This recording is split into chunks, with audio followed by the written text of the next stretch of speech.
stop and think about like how you learned something new? Yeah.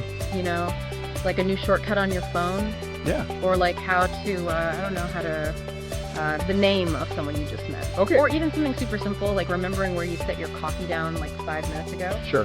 That ability to just grab onto information and then fish it back out later when you need it. I mean, that's your memory working, right? Yeah, yeah. That's the bedrock of how we get through every single day.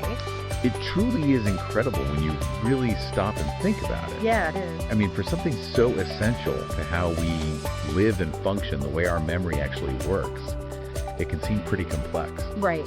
Right. Yeah. You've got to categorize it into 2 main types Okay. based on how long it holds on to information. All right. We have short-term memory, Okay. that's called working memory, Uh-huh. and then we have long-term memory. Long term. Okay. Okay. So short-term memory, also called working memory. Right. Think of it like your brain's temporary scratch pad. Exactly. Yeah. It's where you keep the information you're thinking about right now. Right now. Yeah. This very second. But the thing is, it doesn't stick around for very long. It really doesn't. Yes. Absolutely. Okay. One of the earliest and most influential ideas was the Atkinson and Shiffrin multi-store model, Oh, okay. which came out in the late 1960s. 60s. Okay. This model basically suggested that memory moves through 3 distinct stages. Okay. First, a very brief sensory memory, Uh-huh. then short-term memory. Okay.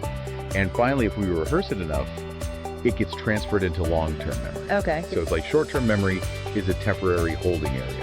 Okay.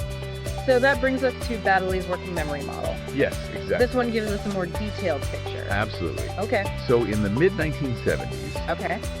Baddeley and Hitch, Yeah. they proposed this model. Yeah. And it's a more detailed way of understanding what we now call working memory, Okay. which builds upon that idea of short-term memory. Yeah.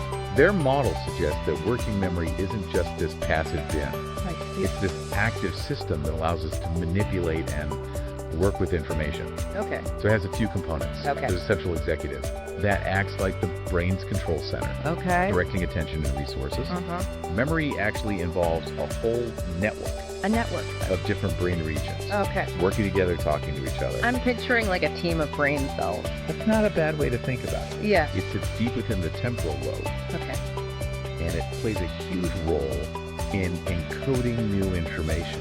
Encoding. Yeah, think of it as being really important for transferring new experiences and facts from that short-term holding space Yeah. into long-term storage. Okay. It's almost like the brain's librarian. The librarian. Yeah, helping to organize and file away new memories so you can access them later. Wow. And some research even suggests it might have a role to play in working memory tasks as well, Interesting. not just long-term memory formation. Okay, so it's not just long term. Right. Okay. So the hippocampus is key for creating new long-term memory. Okay.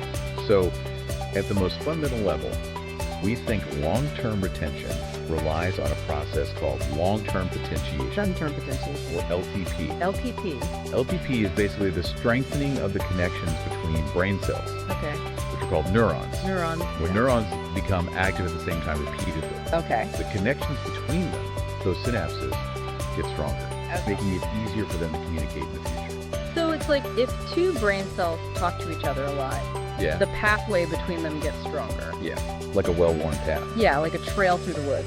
Exactly. Okay. And the stronger connection is like the physical basis of a long-term memory. That's the idea. Okay.